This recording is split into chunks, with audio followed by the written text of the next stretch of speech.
नमस्कार, शुभ सकाळ सगळ्यांना. या बैलगाडा शर्यत क्षेत्रामध्ये एक खूप मोठी खरेदी झालेली आहे. एक खूप मोठी खरेदी म्हणजेच 92 लाख रुपयाची खरेदी झालेली आहे. मल्हार 11-11 हा जो नंदी आहे तो वाशिम या ठिकाणचा आहे, वाशिम जिल्हा या ठिकाणचा आहे असं सांगितलं जाते. आणि त्याची खरेदी 92 लाख रुपये आहे. आणि हा कुणी खरेदी केला आहे? हा खरेदी जो आहे ते समाजसेवक ठाणे विटावा संतोष तोडकर यांनी जी आहे ती खरेदी केली आहे. या बैलगाडा शर्यत क्षेत्रामध्ये खूप मोठं नाव आहे यांचं. आणि त्यांच्याकडे असे महाराष्ट्रातले आत्ता बघितले 1-2 टॉपचे नंदी आहेत. सुंदर 11-11 आणि साई 11-11 हे 2 नंदी त्यांच्याजवळ आहेत. आणि तुम्ही बघितलं काल त्यांचा बॅनर पडला त्यांच्या पेजवरती आणि त्यांनी सांगितले, त्या बॅनरवरती सांगितले महाराष्ट्रातील सगळ्यात मोठी खरेदी त्यांनी केलेली आहे. म्हणजे बघा, आत्तापर्यंत महाराष्ट्रामधील सगळ्यात मोठी खरेदी आहे ती शाकीरबाईंच्या राजाची झालेली होती. आता शाकीरबाईंच्या राजाची खरेदी कोणाला सगळ्यांना माहीत आहे की 82 लाख रुपयाची जी आहे ती खरेदी झालेली होती. खरेदी करणाऱ्याने 41 लाख रुपये जे आहेत ते शाकीरबाई यांना दिलेले आहे. म्हणजे तो आता बैल जो आहे तो दोघात आहे, दोघांची किंमत ठरवलेली आहे 82 लाख. परंतु यांनी जी आहे ती स्वतः खरेदी केलेली आहे 92 लाख रुपये. चेष्टा नाही. आता बघूयात हा मल्हार 11-11 जो आहे तो नक्की कुठला आहे आणि त्याचा पळ कसा आहे आणि त्याने कुठं कामगिरी चांगली केलेली आहे.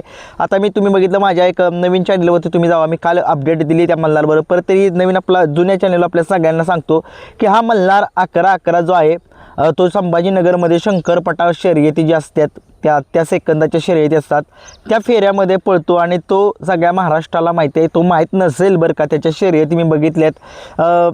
खूप स्पीडनं पळतो आणि चांगल्या टॉपच्या गाड्या तो मारल्यात त्यानं. आणि आत्ता एकमध्ये तुम्हाला सांगतो संभाजीनगर या ठिकाणी एक 3 फेऱ्याचं मैदान झालेलं होतं. त्या 3 फेऱ्याच्या मैदानामध्ये छत्रपती संभाजीनगरकरांचा जो लखन, आत्ता जो श्रीनाथ केसरीचा मानकरी आहे, जो आत्ता आपल्या सगळ्या महाराष्ट्राला माहिती आहे, जो लखन पळतोय त्या लखनसोबत हा मल्हार जो आहे तो पळालेला होता. आणि त्या मल्हारने आणि दोघांनी गट सुट्टा काढलेला होता. गाड्या अर्ध्यात होत्या आणि ही दोघं निकालसुद्धा घेतलेला. शेमीला सुद्धा तसंच झालेलं होतं. गट जसा काढला तसाच सेमीसुद्धा काढला आणि फायनलसुद्धा जो आहे तो सुट्टाच काढला होता. म्हणजे आपण कसं म्हणतो की लखनलाच एवढं स्पीड आहे, लखन एकटा बैल पळून चालत नाही, दुसरासुद्धा बैल जो आहे तो पळावा लागतो. आणि हा मल्हारनं त्यावेळेसच मला वाटलेलंच की मी मागंसुद्धा सांगितलेलं, माझे जे गटाचे व्हिडिओ तुम्ही जाऊन बघा ते, मी मागं सांगितलेलं की या नंदीला एवढा स्पीड आहे.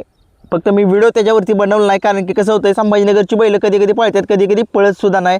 परंतु मला वाटलेलंच की ह्याची काय ना काहीतरी ह्याच्यात अंगामध्ये काहीतरी रग आणि धमकायची लय मोठी खरेदी होईल किंवा मालकाकडे ज्या राहील तो मालकाचं नाव संबंध महाराष्ट्रामध्ये हा करेल. आणि तुम्ही बघितलं काल मल्हारची खरेदी झालेली आहे. वाशिम जिल्ह्याचा बैल आहे असं सांगितलं जाते, परंतु 92 लाखाची खरेदी आहे. आणि सगळ्या महाराष्ट्रानं बघितलं काय त्याची एवढी मोठी खरेदी, आजपर्यंतच्या बैलगाड्याच्या इतिहासामध्ये एवढी मोठी खरेदी काही कुणी केली नाही. परंतु ही मोठी खरेदी झालेली आहे. आता कोणी सांगेल 21-22 लाख, 92 लाखाची खरेदी आहे बरं का. त्यांनी उगीच बॅनर टाकला नाही. मग बॅनर टाकताना त्यांनी टाकलं असतं की खरेदी झाली म्हणून. बरोबर, त्यांनी तिथं असं बॅनरमध्ये असं नाव लिहिलं की महाराष्ट्रातील सगळ्यात मोठी खरेदी. म्हणजे महाराष्ट्रात जेवढ्या आत्तापर्यंत ज्या खरेदी झालेल्या आहेत त्याच्यापेक्षा सगळ्यात मोठी, म्हणजे आत्तापर्यंतची 82 लाखाची शर्यत, 82 लाखाची खरेदी आहे सगळी शाकीरबाईंच्या राजाची होती. आता ती 82 लाखाची 92वर. म्हणजे बघा किती सोनेरी दिवस आलेत या बैलगाडी शर्यत क्षेत्रामध्ये. तुमचा जर बैल पळा तर तुम्हाला चांगलीच किंमत येणार, तुमच्या बैलाला चांगलीच किंमत येणार. म्हणून म्हणतोय मी, गरीबाची का बैल असू द्या, तुम्ही चांगली बैल तयार घडवा. आणि तुम्हाला वाटते कशी आपली जर परिस्थिती बघा, शेवटी या बैलगाड्या शर्यत क्षेत्रामध्ये नाव जे आहे ते प्रत्येकाचं होत असतं. परंतु जो गरीब परिस्थितीतून आला आहे, ज्याला परिस्थिती नाही आहे, त्यांनी जर त्यांचा जर बैलाला किंमत आली तर देऊन टाका. काय होतंय नाहीतर विषय काय होतोय, नंतर नंदी पळतो नाही पळतो, शेवटी किंमत आली, ज्याला बैल विकता आला तोच या बैलगाड्या शर्यत क्षेत्रामध्ये. आता मला तर वाटते खरा किंग शाकीरबाईंनी तुम्ही बघितलं, राजा पळत होता, राजाची विक्री झाली. आता राजाचं थोडासा बॅड फॉर्म चालू आहे, येईल फॉर्ममध्ये.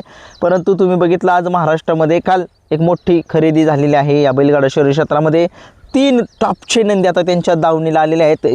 साई, सुंदर आणि आता मल्हार. काय नाव आहे मल्हार, जय मल्हार, येळकोट येळकोट जय मल्हार. देवाचंच नाव त्या देवाला म्हणजे आपल्या नंदीला दिलेल्या महादेवाच्या. चांगली खरेदी, काल चांगला दिवस होता, महाशिवरात्री होती आणि त्या दिवशीच खरेदी झालेली आहे. खूप साऱ्या शुभेच्छा समाजसेवक संतोष तोडकर यांना. त्यांचं नाव संबंध महाराष्ट्रामध्ये मल्हारने करावं आणि त्याचा पळ आम्ही बघण्यासाठी इच्छुक आहे. तो 3 फेऱ्यामध्ये पळत असतो. संभाजीनगरमध्ये जे मैदान होतात 3 फेऱ्याची, तिथं तो पळत असतो, कायम गुलालामध्ये असतो. सेकंदाचा बादशाह आहे तो, शंकरपाटाचा बादशाह आहे. परंतु सातारा भागात आणि तिकडच्या भागात जमीन आसमान फरक आहे. बघूया कशा पद्धतीनं तो पळतोय इकडच्या भागामध्ये. खूप खूप साऱ्या शुभेच्छा, धन्यवाद.